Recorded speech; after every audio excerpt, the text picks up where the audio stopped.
दोस्तों आज मैं आपको सिखाऊंगा कि रूम के अंदर कितने सर्किट फिट करते हैं इलेक्ट्रिक वायरिंग के।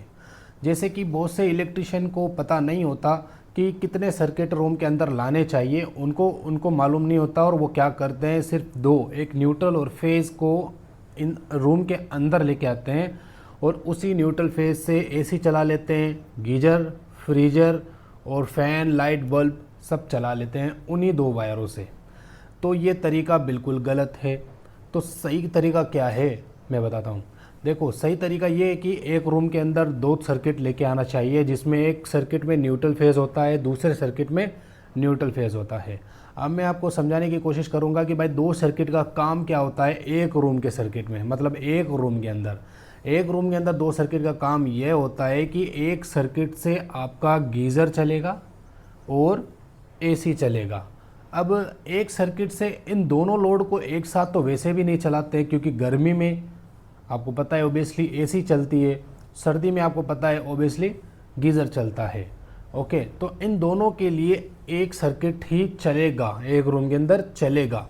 अगर दो भी लगाएं तब भी कोई दिक्कत नहीं है। अगर ग्राहक के पास पैसा है, बहुत बढ़िया पैसा है, तो आप दो सर्किट से भी एसी का सेपरेट अलग सर्किट लेके आ सकते हैं और गीजर का सर्किट सेपरेट अलग लेके आ सकते हैं। और रूम का पावर प्लग जो होता है 25 एम्पियर का, उसके लिए भी आप अलग से एक सर्किट लेके आ सकते हैं। इसमें बहुत सारा मेहनत हो जाएगा, बहुत सारी वायरिंग लग जाएगी। मैं कहने की कोशिश कर रहा हूँ कि आपको ग्राहक के अनुसार, कैसा ग्राहक है, अगर वो कहता है कि नो टेंशन वायरिंग लगाओ भाई, हमें कोई दिक्कत नहीं है, बढ़िया वायरिंग हो, तब तो आप कुछ भी किसी भी तरीके से सर्किट बहुत सारे लेके आ सकते हो, वायरिंग बहुत सारी भी लगा सकते हो। बट इतना सेंस बनता नहीं है इतनी सारी वायरिंग लगाने का, क्योंकि एक सर्किट से एसी और गीजर चल रहा है। अब दूसरा सर्किट क्या करेगा, दूसरे सर्किट से light, bulb, fan, fridge, okay, इस तरह के छोटे अप्लाइंसेस जो नॉर्मल लोड से रन करते हैं, जिसका लोड कैलकुलेशन की बात करें तो 100 वोल्ट के अंदर आते हैं, 100 वोल्ट के अंदर, उसके लिए जो सर्किट लगाए जाते हैं वह अलग से सर्किट होता है। अब इसके अंदर भी यानी स्क्वायर का भी एक सिस्टम लगाया जाता है।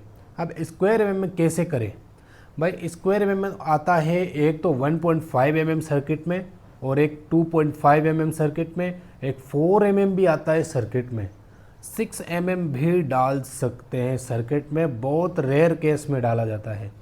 लेकिन रूम वगैरह के अंदर वो चीज़ नहीं होती है ज़्यादा, अगर 6 का सर्किट में नहीं डाला जाता। जैसे कि मैं आपको समझाने की कोशिश कर रहा हूँ, 1.5 का लाइट, फैन, फ्रीजर, इस नॉर्मल लोड के लिए आपको 1.5 का सर्किट रूम के अंदर लाना है, ठीक है। 2.5 का circuit AC, geyser, power plug के लिए लेके आना है। अब 2.5 का circuit AC, geyser, power plug के लिए क्यों लाना है 2.5 का, 4 का नहीं ला सकते क्या? वो भी ला सकते हैं। इसमें आपको एक चीज़ देखनी होगी कि रूम से कितनी दूरी तक एमसीबी बॉक्स है। ऑब्वियसली अगर रूम से ज़्यादा दूरी है, एमसीबी बॉक्स की ज़्यादा दूरी है, 100 फीट, 50 फीट के अप्रॉक्स, तो उसमें आप 100 फीट के अप्रॉक्स, ठीक है ना, अंडर 100 फीट, तो आप 4 का वायर का आपको यूज़ लेना है एसी, गीजर, पावर प्लग के लिए अलग से, ठीक है। और अगर रूम के जस्ट बाहर ही 25 फीट के आसपास दूरी में अगर वो एमसीबी बॉक्स है, तो वहाँ पर आपको 2.5 का वायर ही लगाना है, 2.5 का वायर ही लगाना है। अब मैं आपको बताता हूँ कि 2.5 का आपने लगा दिया, उसमें पावर प्लग, गीज़र, एसी चल गया, कोई दिक्कत नहीं आएगी, ठीक है। 1.5 का भी एक सिस्टम होता है। अगर ज़्यादा दूर एमसीबी बॉक्स है तो वहाँ 1.5 की जगह 2.5 वायर लगाएं। और ज़्यादा दूरी नहीं है, रूम के बाहर जस्ट 25 फीट की दूरी है, तो आप 1.5 का ही वायर यूज़ ले सकते हैं। चलो, ये हो गई सर्किट की बात। अब इन सर्किटों के अंदर 2-3 वायर और आते हैं, जिसमें एक अर्थ वायर आता है, वो भी अलग से आता है।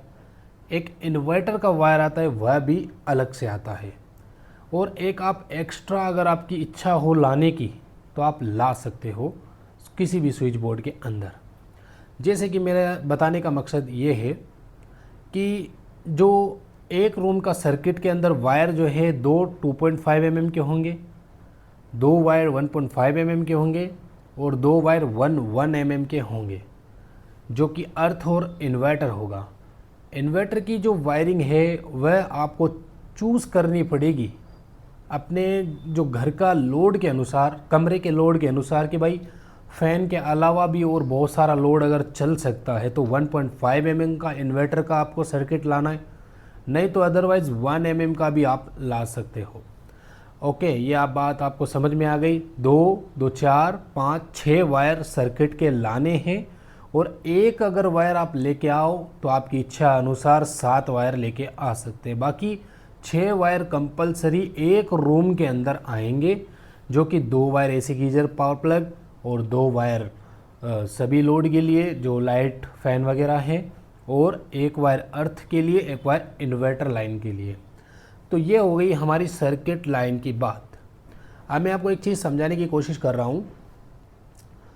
आप जब भी बिजली फिटिंग करें तो 3 फेज़ का सोच कर करें। 3 फेज़ हो ही नहीं उनके घर में, 3 फेज़ लाइन ही नहीं है उनके घर में, मीटर ही नहीं है, आने का कोई संभावना ही नहीं है, फिर भी आप एमसीबी बॉक्स के अंदर 3 फेज़ की वायरिंग करें। एमसीबी बॉक्स के अंदर ही करना होता है 3 फेज़, रूम के अंदर तो होता नहीं है। रूम के अंदर तो वही स्ट्रेटजी अपनाई जाती है जो नॉर्मली सिंगल फेज़ में भी अपनाई जाती है। जो 3 फेज़ और सिंगल फेज़ बनाने के लिए एमसीबी बॉक्स के अंदर ही सारा कुछ खेल होता है। उसी की वायरिंग को इधर उधर करके, एक एसी को अलग अलग फेज़ में चला करके, उसको सेटअप करके आप एमसीबी बॉक्स को 3 फेज़ में कन्वर्ट कर सकते हैं। और उनमें से एमसीबी बॉक्स को चलाने के लिए, मतलब पूरे घर के लोड को चलाने के लिए 4 वायर आउटपुट में निकालें।